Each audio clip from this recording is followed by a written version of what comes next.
essentially two options. You can go into the traditional model, essentially bide your time for your 1 year, go to March Madness, play it out, and receive something. I mean, you get a scholarship, but what you really get for that, there's a lot of questions around that. Or you can go to the G League or go overseas and get compensated, but then forego any sort of educational opportunity that you might want to have. And so with the HBL, what we have set out from day one is to create the model that is best suited for the athletes themselves.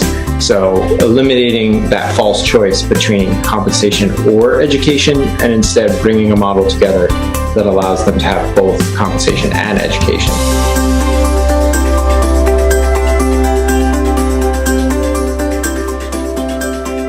The HBL is a college basketball league that has been developed to eliminate the inefficiencies that exist in the traditional system. And our overall goal, we are striving to become the premier destination for college basketball talent across the globe. Is they go into the current system, they go into the current school system, and they're trying to live this lie that they're athletes or that they're students, and they don't know which one to put first. But everyone knows that these guys are there to play sports, and so we're not going to blur the lines for them. We're going to make things very clear.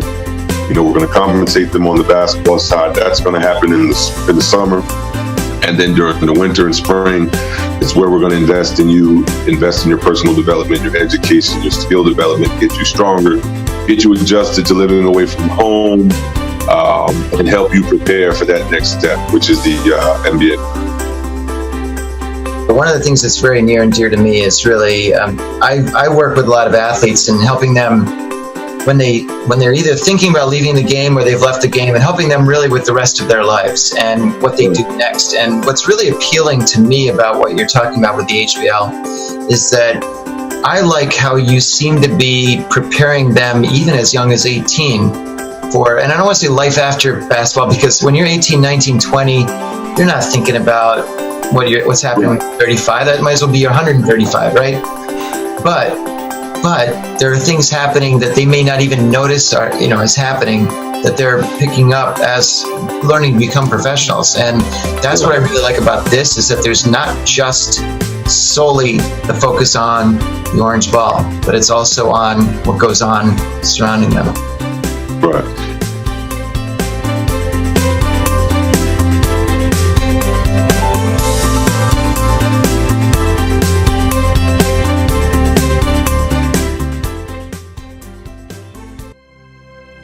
Welcome to the Make Your Mark podcast.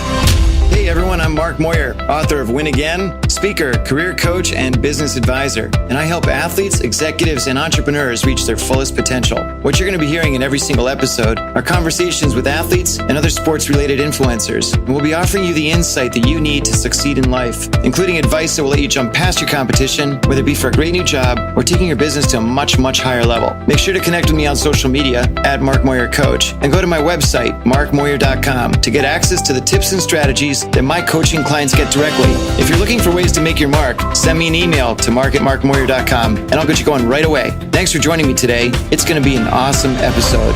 Now, are you ready to make your mark? Let's do this. Welcome to the Make Your Mark podcast. My name is Mark Moyer and I'm broadcasting to you live from New York City. Thrilled to have you on board wherever you're listening. If it's here in New York, somewhere else in the United States, or anywhere else on our planet, thanks for being here. And boy, am I excited. I just finished an episode with two guys that are transforming how college basketball is going to be played in the future.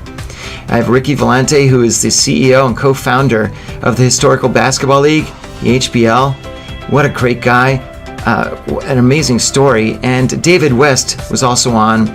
David West had a really short 15-year career in the NBA, including a couple of national championships with the Warriors. He just retired, and he's jumping completely headfirst into the HBL. This is going to be the new way that college basketball has been played, and you're going to be thrilled to hear this all about it.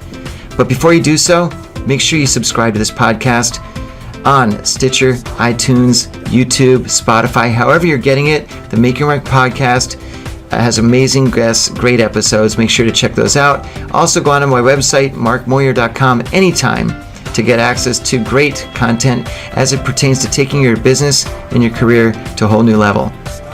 But let's jump right into this episode. You're going to love it. The content is great. The HBL is really, it's fascinating. You're going to love hearing all about it. Enjoy.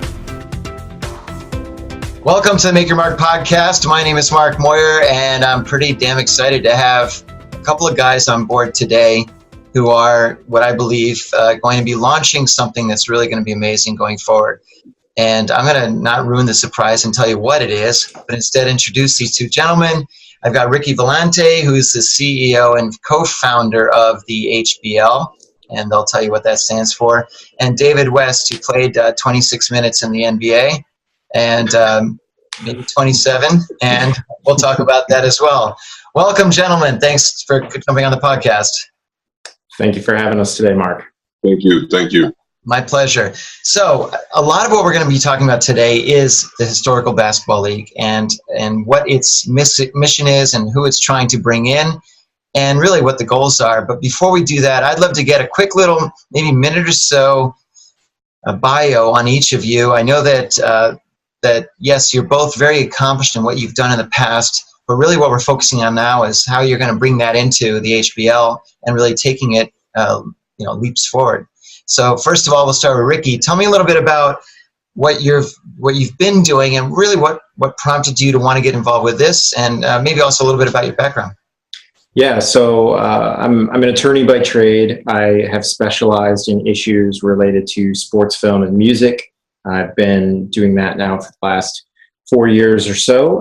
Prior to that, while I was in college, I was a student athlete, never at the level that David was, but nevertheless got to experience the college sports model within Division II baseball. I am also, for about 5 minutes, was a sports agent and a music agent as well, representing a couple of soccer players around the world and a couple of musicians here in Cleveland. HBL, so Andy Schwartz, the other co-founder, and I, we started on this about 3 years ago. It started out of us writing a legal note together, analyzing the legal and economic impact of the O'Bannon decision, which was about name, image, and likeness rights of current and former student athletes. And in going through that writing process over a couple of months, we realized we had a lot in common, stayed in touch.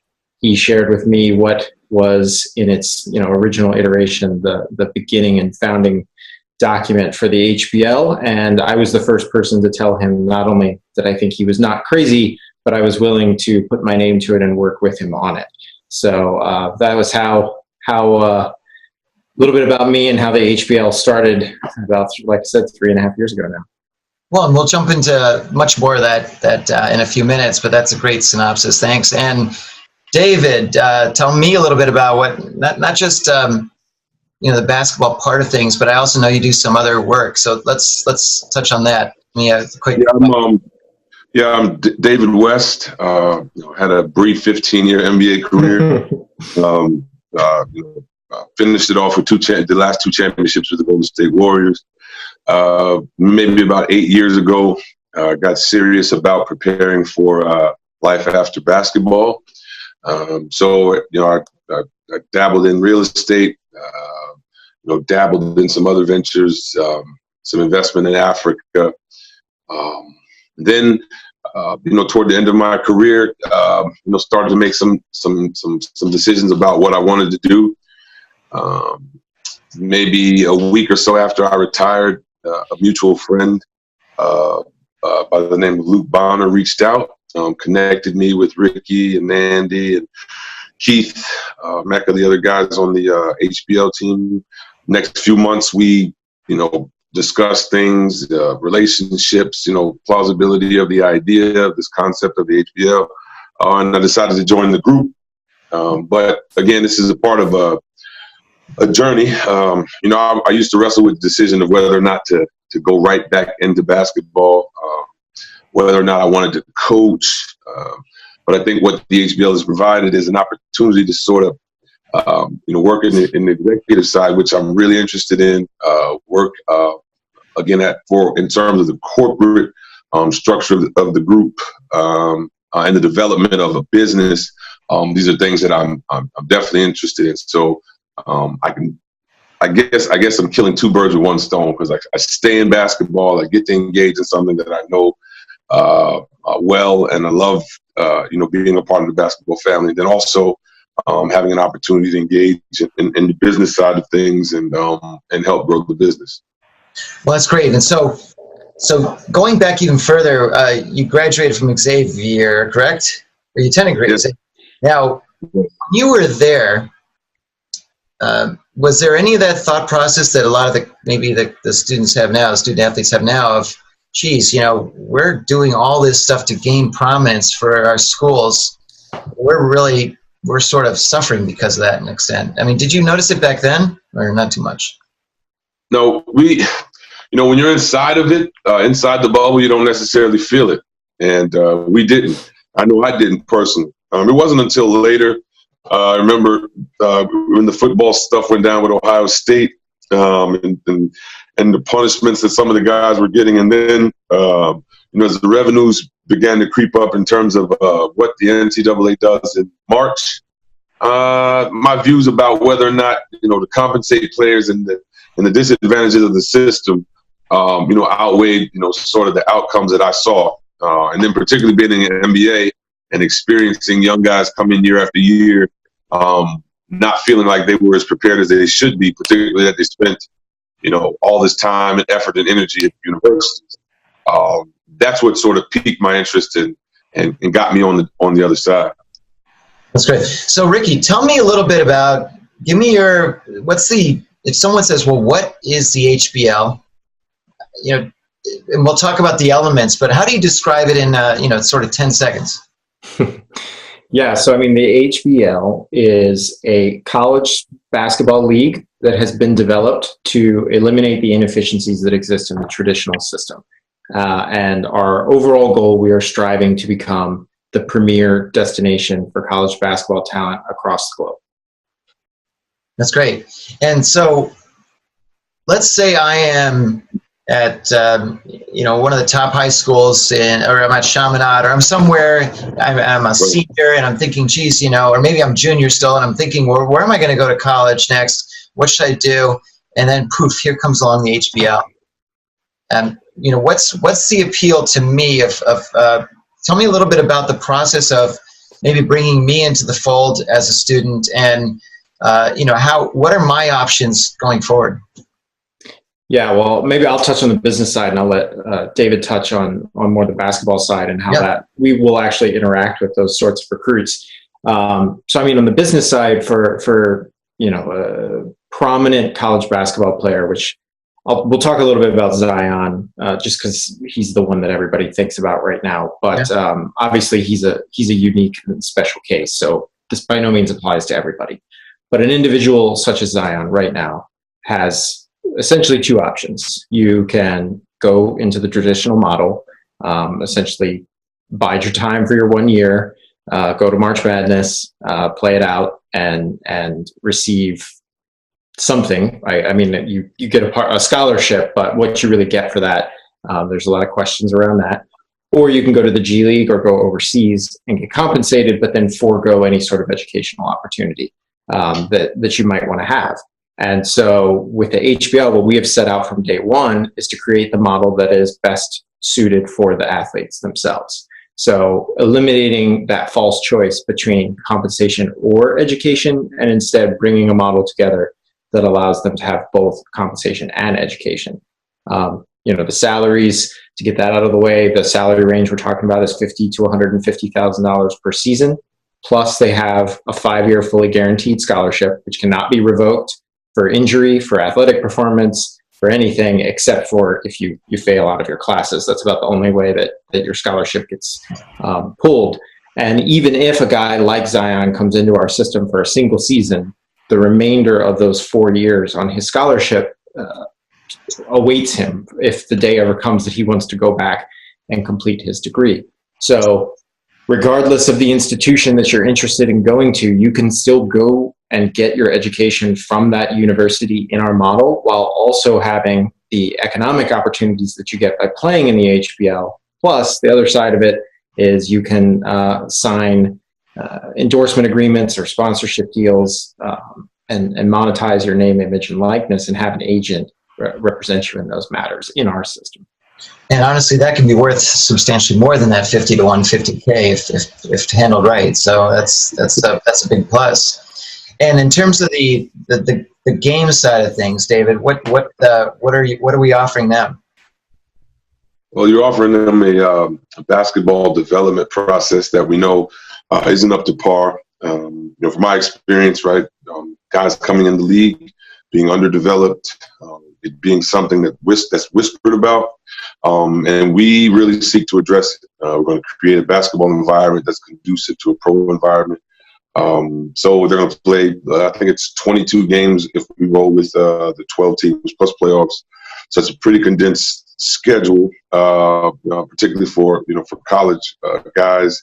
We're going to rev them up in terms of their off season being during their school year, so they're addressing their academics, being students, but also addressing their personal skill development, weight training.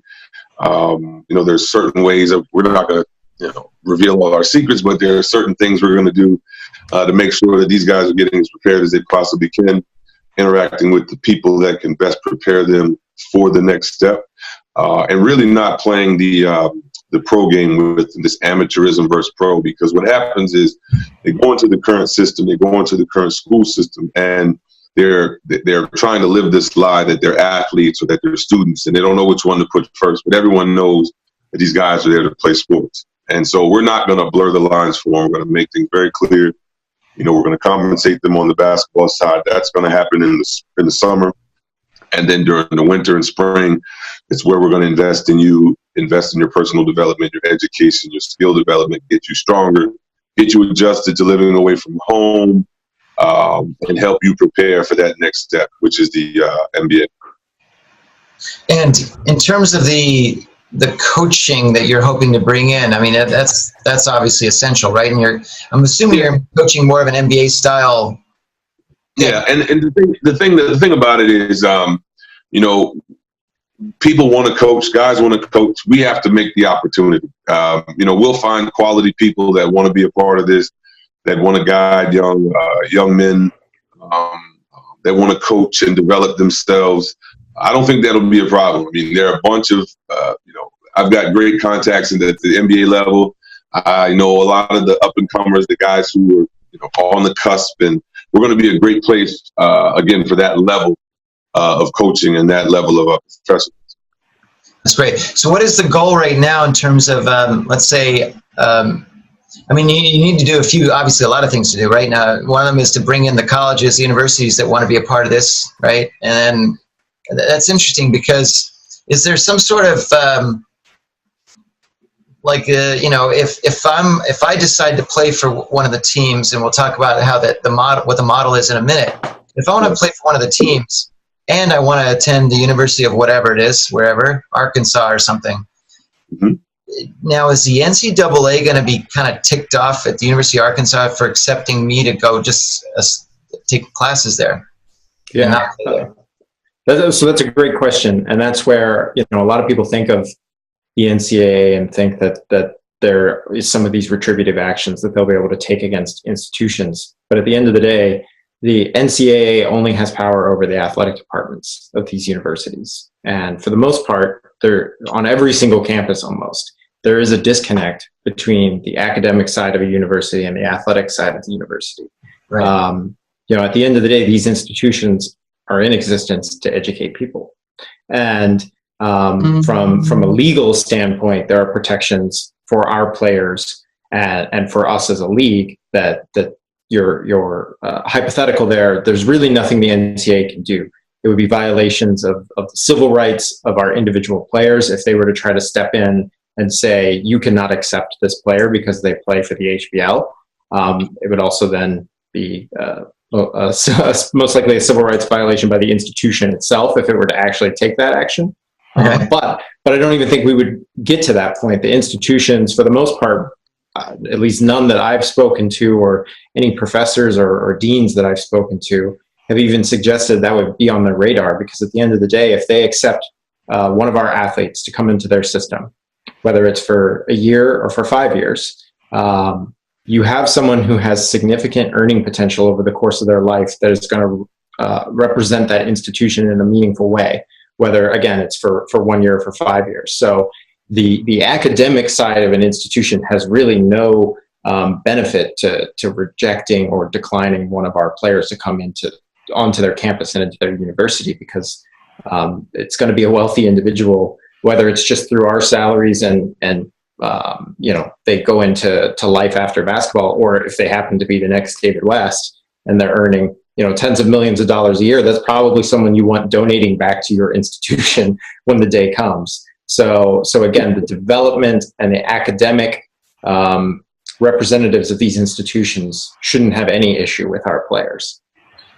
So who wouldn't want to be a part of this, in your opinion? Well, I think we're probably both going to be a little biased on this one, but well, I mean, look, it makes, so obviously you paint a great picture, though. I mean, if I'm, but obviously I need to, as a player, I still need to try out. Obviously, it's not I don't have automatic entry into the HBL just because I decide I'm a good player. There's, right. I'm assuming, obviously, some level of tryouts, and there's going to be maybe some sort of scouting going on to decide, okay, well, this guy over at so-and-so, he, whatever high school is incredible. Let's talk to him. So what is the recruiting process, or how does that work? Yeah, it won't look all that different from a major university or a major program. I mean, we are going to, and with David leading the way, identify prospects for future recruiting classes. We're going to scout them throughout their high school and AAU careers. We're going to put our offer in front of them. It just so happens that our offer comes along with a salary. Coach K's offer is only a scholarship. All right. On Coach K, but I get it though. But you're right.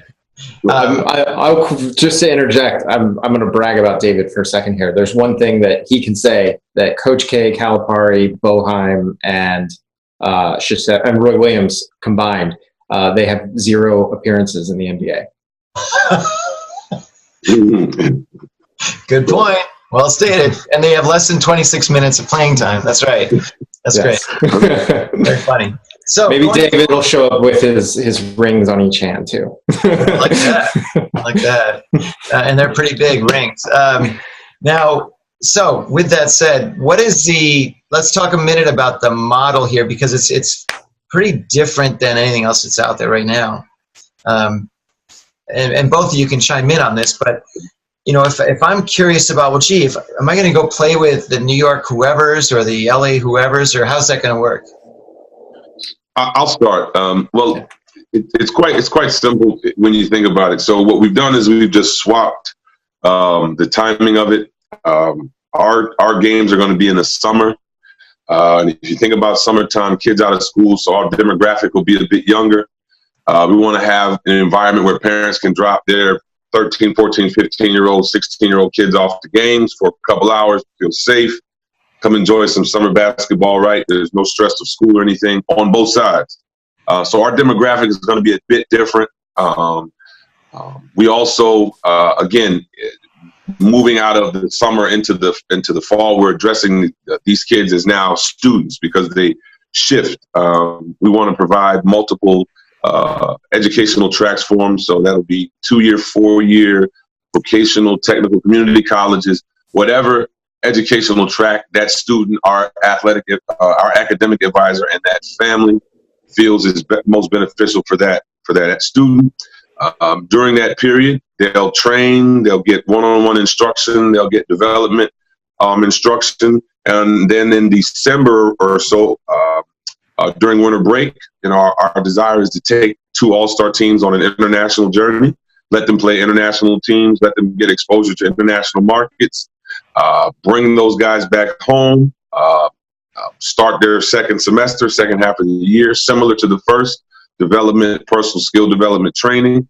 And then toward the spring, we have a combine where we show our guys off to the pro leagues, and that combine is sort of a graduation into May, which would basically be a training camp leading into our season beginning again in June.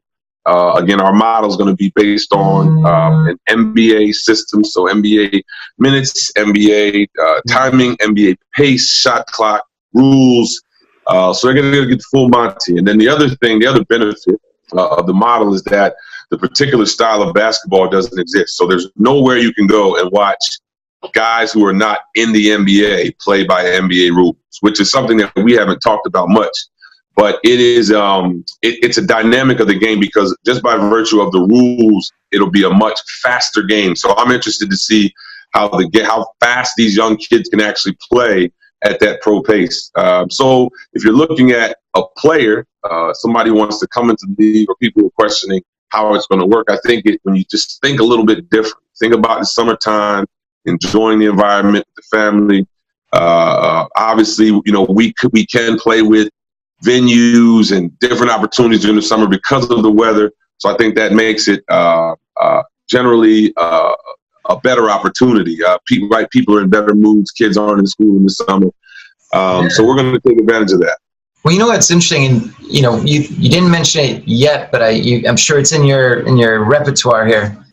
But as a parent, I'm intrigued by this, because the notion of sending my son or daughter, but son to school, and not having to worry so much about the hoops element of it. Right. But instead, they're spending their summers doing this. This is great. And look, it doesn't hurt my feelings that you're paying my son money to do that, and you're going to cover the tab. That's huge, right?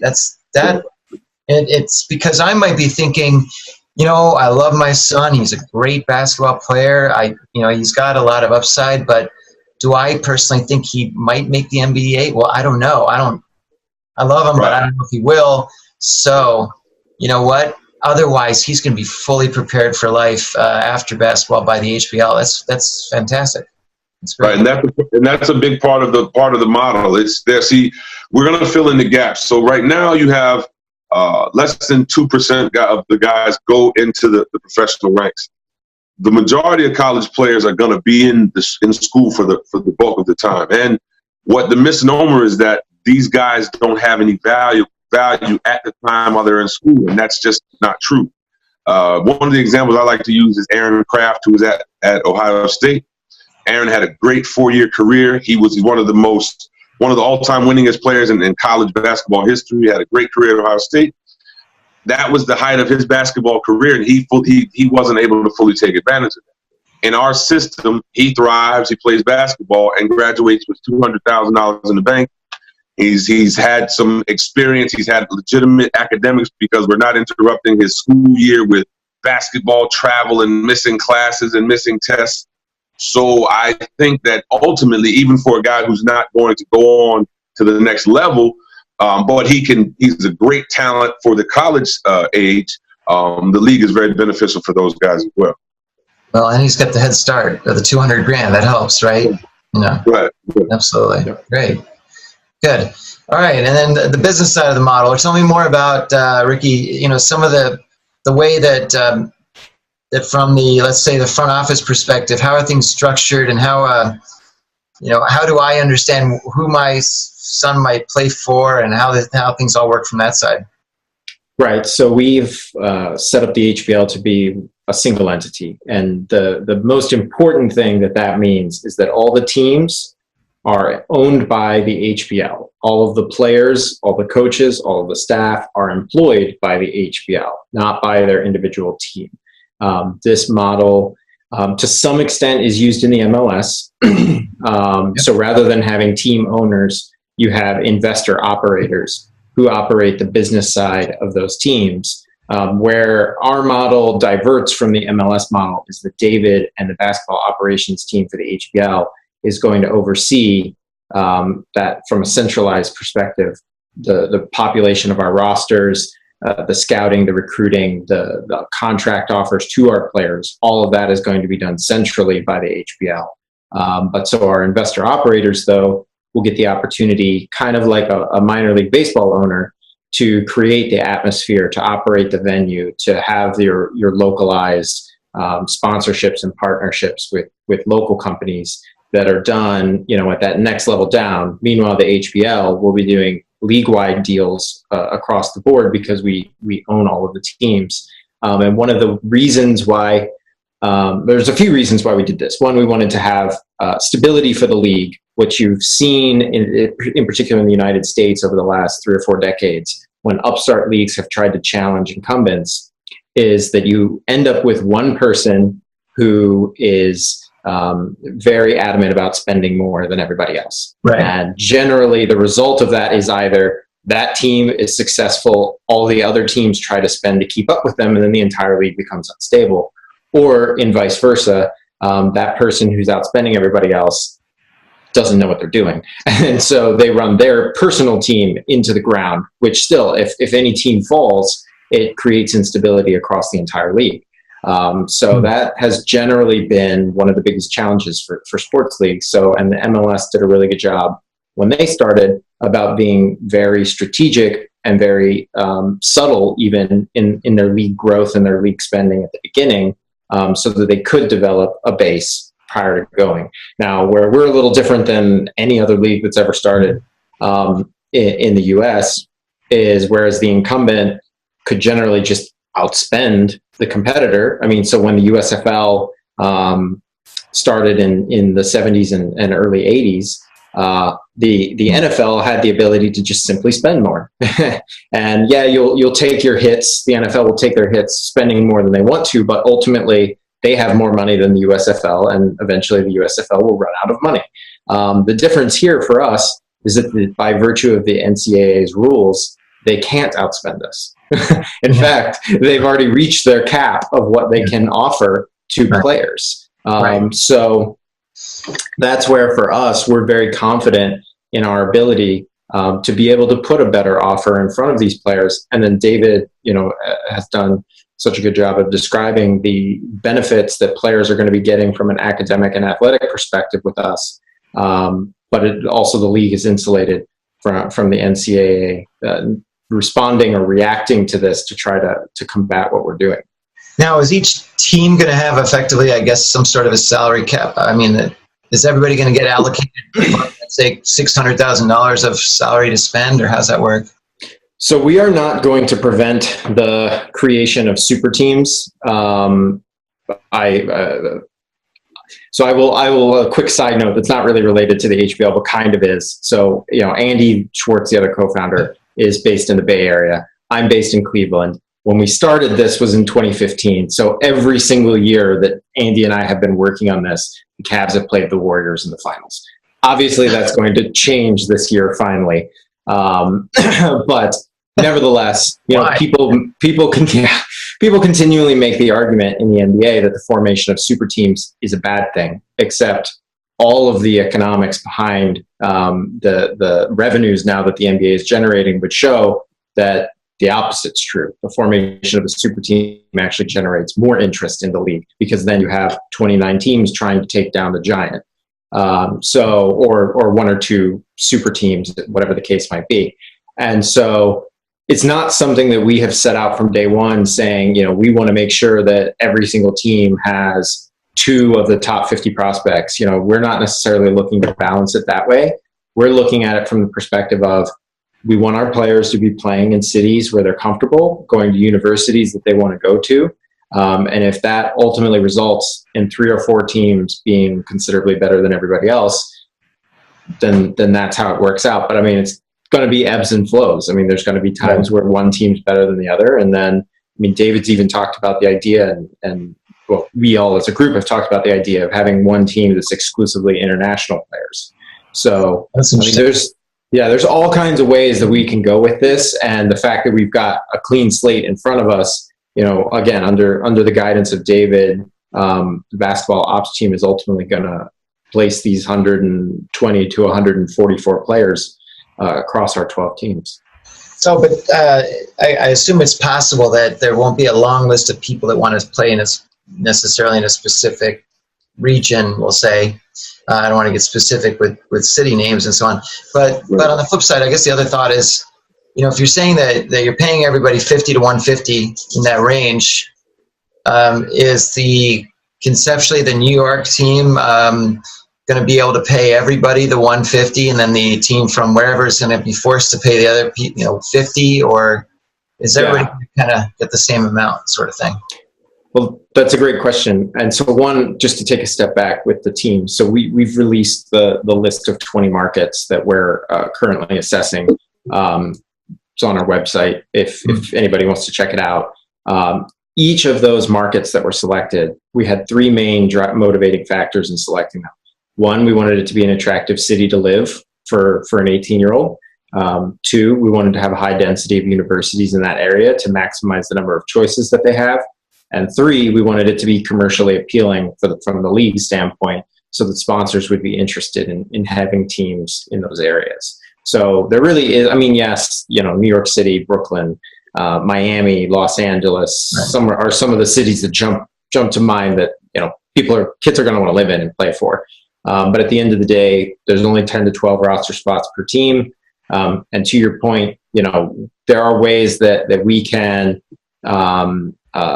manipulate, sounds bad, but is probably the right word. The contract offers to players to try to incentivize them to go to certain markets. And if they choose, so the example we always use is, say we've got three really good players already on the Oakland team, no good players on the Cleveland team, and one good player in the New York team. And they say those are the three markets that we're interested in playing in.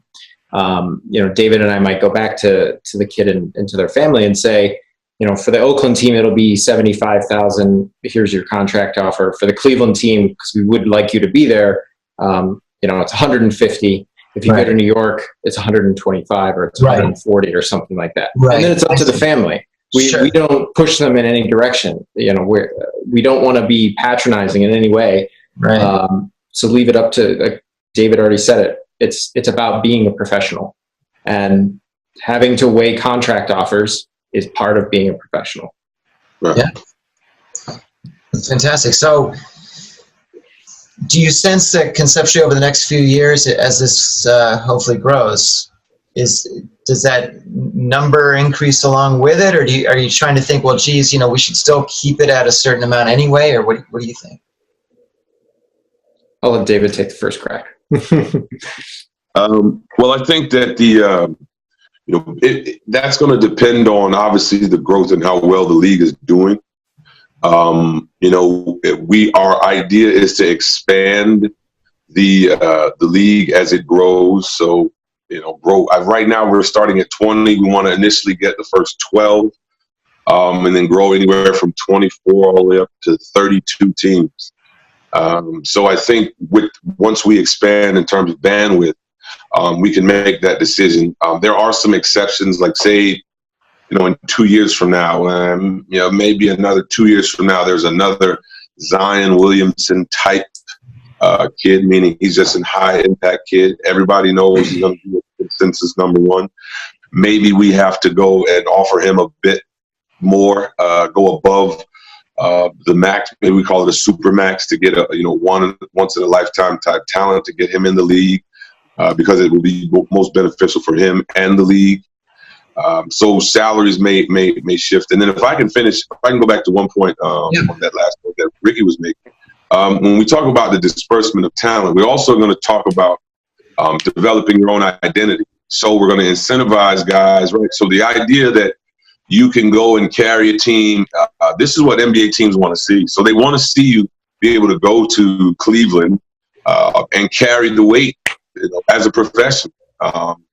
So we're gonna talk to guys about the importance of that. So we want to have teams with a lot of talent, but we also want to encourage guys to feel like they can go and be, A1 no matter where it is, as long as the basketball culture is right and people are communicating and getting along inside the ecosystem there at that team.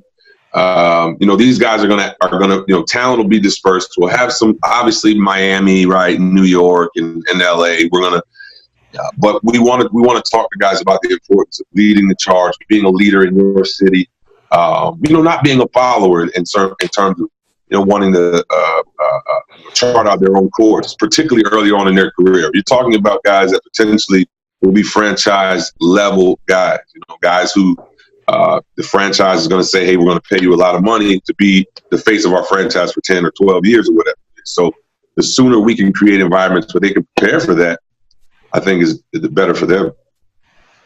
That's great. So, look, one of the things that's, and we spoke about this a little bit before we started recording, but one of the things that's very near and dear to me is really, I work with a lot of athletes and helping them when they're either thinking about leaving the game or they've left the game, and helping them really with the rest of their lives and what they do next. And what's really appealing to me about what you're talking about with the HBL is that I like how you seem to be preparing them even as young as 18 for, and I don't want to say life after basketball, because when you're 18, 19, 20, you're not thinking about what's happening when you're 35. That might as well be 135, right?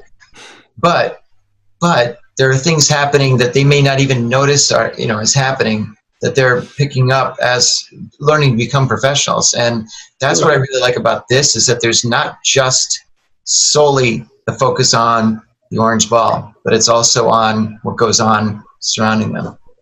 Right. And I think that's a good point. If you think about the way that we have the system structured, so these guys will have an opportunity to play basketball and just basketball. So then when we talk about the academic pursuits and sort of setting them up for the long haul, this is when the ball stops bouncing, right? They actually have a chance to go into a field of study that they feel is going to be beneficial to them now and then potentially later on, as opposed to having to find something to fit in the meantime to accommodate the university that they're in. So for us, I think the importance is getting that, meeting that need in terms of the educational pursuit. A guy wants to be in media, he can take media courses, be in media training. If he wants to begin to develop, production, he can go to media school, and there are different opportunities that are available. Online courses, like I said, community colleges, the basic development things that guys don't get early on. So early financial literacy, public speaking, media training. These are some of the things that we can offer specifically that we know are going to help guys in their careers. And once the sport stops, they're going to be able to already be prepared to deal with some of the challenges they face. See, that's fantastic. And, the best thing about all of that is that, again, the 18-year-old may not see all that, but I think the family hopefully will see all that, and the parents and or grandparents, whoever it is that's really overseeing a lot of this. So that's fantastic. So now let's shift gears for a minute. I think you've made a great case for why me minus 30 or 40 or whatever it is years would want to be in the HBL and so forth. That's great. But now let's talk about the investor side of things. Let's say I'm a multi-hundredaire, which I am. I've got hundreds of dollars, and I want to invest in the HBL. I like what I see, and it sounds really wonderful. But what are my options? I've got a checkbook, and I want to jump in. Where do you see, like, who do you want to be partnering with, and who do you want involved? Yeah, so I guess to start with, there are three different ways for that money to go towards what we're doing. Starting with just the for-profit side with the HBL, there is, circling back to the single entity, there's some uniqueness to that structure. So you have the opportunity to be an investor operator, like we said, and operate the business side of our teams on a localized market level. The thing that makes being an investor operator attractive in a single entity model, and again, this is what the MLS does, so it's not like I just threw something together out of thin air and created it. You get basically two bites at the apple. You get a management fee up front, and then you're also, again, investor operator. You're also an investor in the league, so you're going to get paid out based on your ownership in the league of the net profits. So you get paid twice if you're an investor operator. So that's option number one. Option number two is you don't necessarily have an interest in operating a team, but you do want to just be financially involved with the HBL. You have the opportunity to then just be a passive league investor, which in that case, you have your shares and you get paid out based on the net revenue or net profit, once when that money is distributed at the end of each year. The third option, which is interesting for those that are more involved with the social impact, philanthropic side of things. We have a sister nonprofit foundation. Our 501c3 status is pending. We expect for it to be approved, but obviously we can't make a guarantee yet. And so people are able to make a donation to the HBL Foundation. And the foundation has three main initiatives. Initiative number one is to fund the scholarships for our athletes. Initiative number two is a scholarship fund to increase diversity in other sectors of sport. So not non-athletes, basically anybody else that's involved in the game. We want to increase both in terms of across all demographics. We want to make sports more diverse. And then initiative number three is going towards the development of original educational content for those life skills, personal development side to fill the gaps in your traditional education as a college student. So David already touched on some of the main ones: financial literacy, media training, public speaking, how to vet and select agents, how your insurance policies from an individual standpoint, your financial planning motivations, what should you do? Should you have a financial planner? Should that financial planner be associated with your agent or not? So, all those different things that a lot of these families and players aren't necessarily suited to make that decision. So, and that content is not only going to be made and developed for our players, we're also going to have parent-specific modules so that the parents can understand what the player is going through and be a resource and be meaningfully involved in the process. Well, one of the big things you didn't mention, I know it's on the brain though, is brand management too. That is essential, especially going forward for any of these kids that, so many of them, and this, you're 18, 19, and you don't really pay attention to what you're putting on this. Well, now we want you to pay attention to that, right? A little bit more. And now, so in terms of revenue, I'm curious about this. Is an NBA team who decides to pick, is there going to be some sort of a special HBL draft, or how does this free agent, Yeah, so our regular season, as David said, starts in June, runs through to Labor Day weekend. So that would be your rising or your college freshman would be going into that system. And as of right now, the rule is you have to be 1 year removed from your high school graduation. So essentially, player X graduates in May of 2020 from high school, and then immediately starts in the HBL in June of 2020. Okay. Finishes our season, regular season, goes to college for the fall semester. They're a superstar all-star, so they play in our winter all-star tour during the winter break. Then they go to the spring semester. They come to our spring combine and preseason tournament for the final showcase, and then they enter into the NBA draft.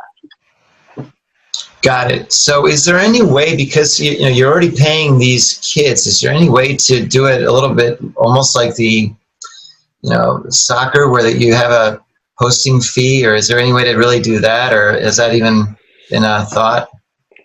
There is. So FIBA does have a model where if you are a FIBA certified program, you can essentially put that consolidation fee on a player.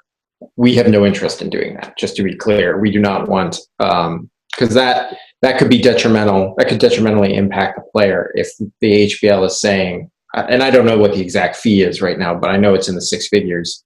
If we were to say to the NBA, every player that you select from our league, you have to pay us whatever that fee is, then that might lessen the chances of a team selecting one of our players. So we looked at it, but we really don't have any interest in doing it. Gotcha. So in terms of revenue streams that come in because of the HBL, where do you foresee the different streams coming from and in? Well, I think if you think about the model that the NBA has, you've got individual licensing, which doesn't exist at the collegiate level, group licensing, which doesn't exist at the collegiate level, trading card level, and then the video game. All four of those combated with the idea that a lot of these players have social media presence and public presence a lot of way before they pick a university, but they haven't been given an opportunity to figure out how to organize it and monetize it. So they lose that value going into the university. So the idea that they can sign individual endorsement deals, the league can sign endorsement deals. The revenue is there. The current model, as it stands, is probably going to get somewhere close to $3 billion this year. So we're thinking about, just the idea of what that market looks like. Those 5 different areas, excuse me, that I mentioned, the NCAA can't adjust to meet that need, and they're actually leaving those options on the table, and they can't adjust their model to include those business models. So we're going to use those, and then obviously think about, bringing the top talent over into our league, and we think the revenue will be there. Because I don't know if I don't know how substantial the actual game revenue, ticket revenue might be necessarily, right? Or what are you thinking in that?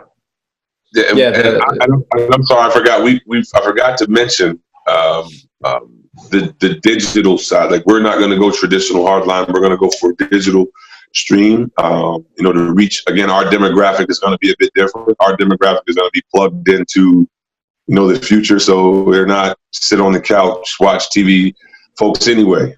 So we're looking for, again, the ability to broadcast our games via the digital model. So when we think about ticket sales, our venues, we're going to be in rodeo-sized facilities. So we assume we'll sell some tickets, but our idea is to create an environment that we can really sell via stream. That's great. Yeah. To add, David touched on group licensing, individual licensing, which right now the NCAA doesn't have, but the NBA does. That is definitely going to be a key source of revenue for us. Personalized jerseys. I mean, just think about right now, if there were Zion Williamson Duke jerseys, how many of those would sell? 3. LeBron would probably be wearing them walking into his games after he showed up courtside the other day.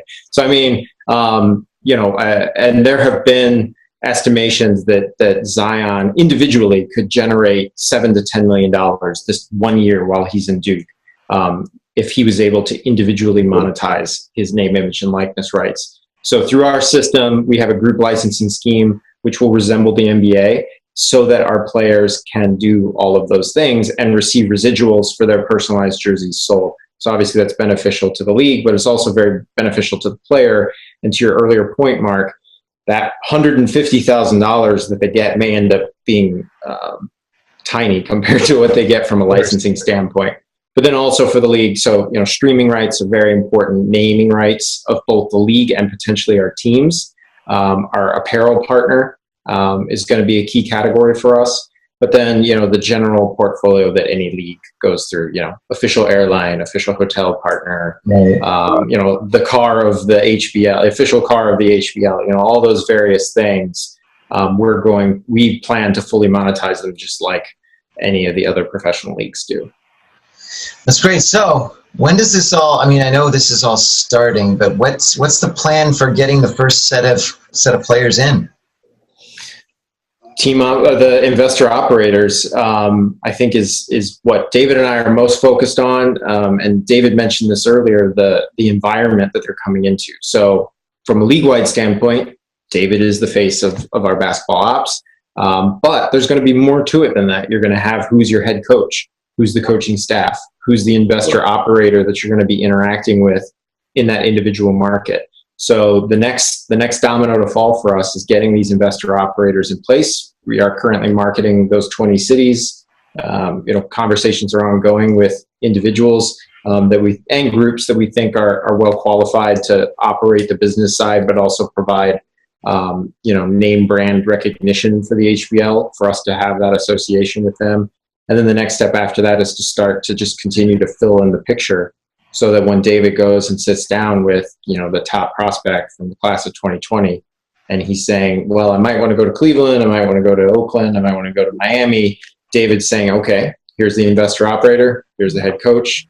Here's your strength and conditioning coach. Here's the program you're going to go through. Here's a list of universities that you would be able to attend, so that they have that full picture. And we're looking to have all that in place during and by the middle to end of this summer, so that when early signing period starts in October, we can get in front of these kids and put the contract offers in front of them. Look, by the way, and you know this, the amount of talent out there is incredible. And I think that, right now, if I had the option of attending a top basketball school or not, maybe I'm still haven't reached my potential, and I'm not getting picked by some of the top ones. I'm maybe looking at a mid-tier or a D2 or D3 school, whatever it might be. But now I have your option, and I can grow into that potential a lot easier. I think this is great. Now, in terms we also haven't mentioned international players. Right. Oftentimes they're overlooked. Yeah, I was just.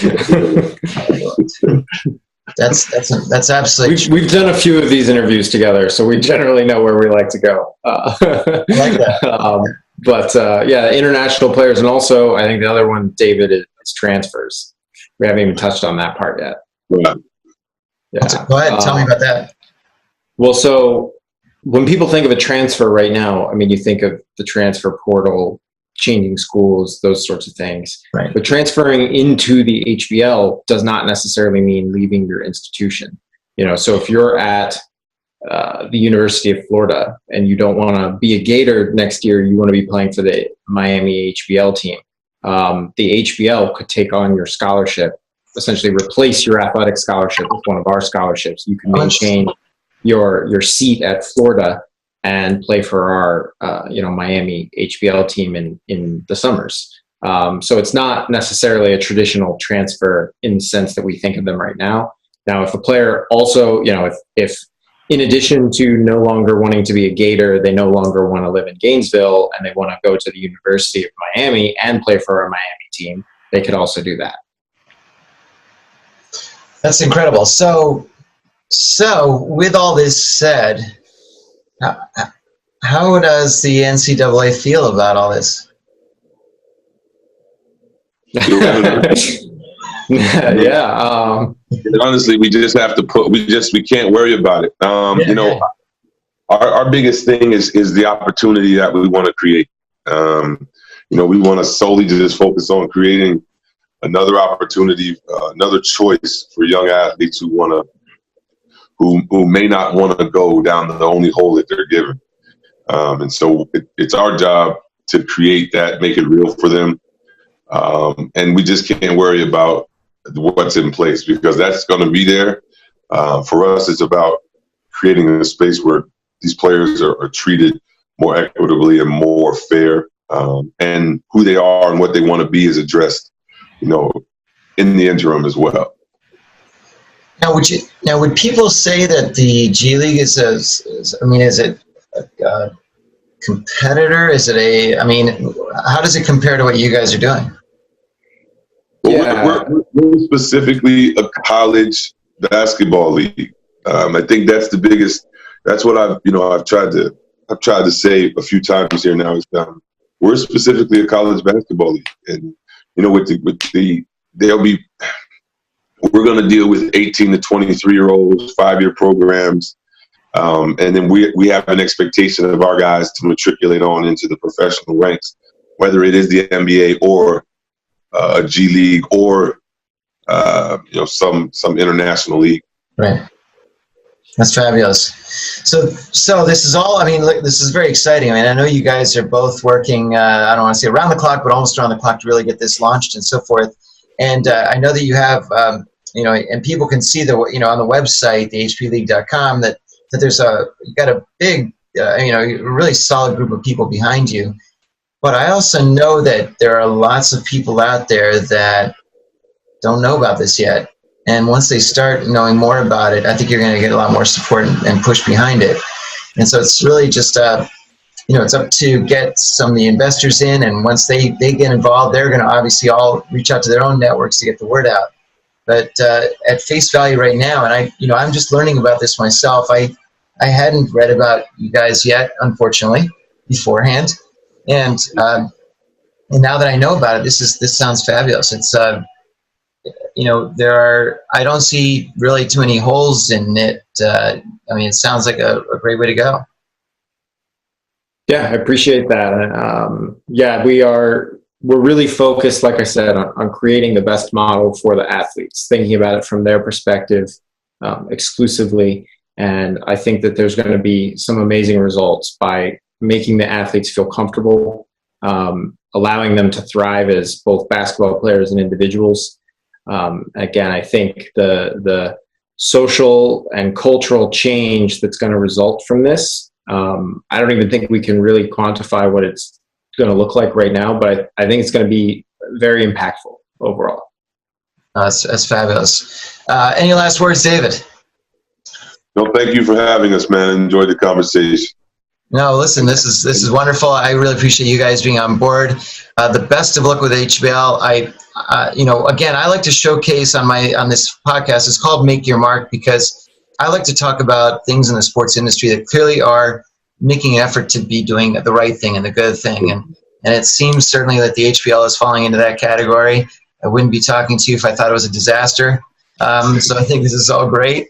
And look, best of luck. Keep it up. And I'm sure I'll be speaking to you quite a bit going forward. All right. Thanks for having me. Thanks for having us, Mark. My pleasure. Thanks so much for joining us today on this episode of Make Your Mark podcast. The goal of the podcast is to help you find ways to make your mark, to succeed in life, and to jump past your competition. Be sure to leave me a review on iTunes and Stitcher, and subscribe to be the first to hear new episodes. If you're looking for ways to make your mark, send me an email, mark@markmoyer.com, and I'll get back to you right away. Thanks again for listening, and we'll see you next time.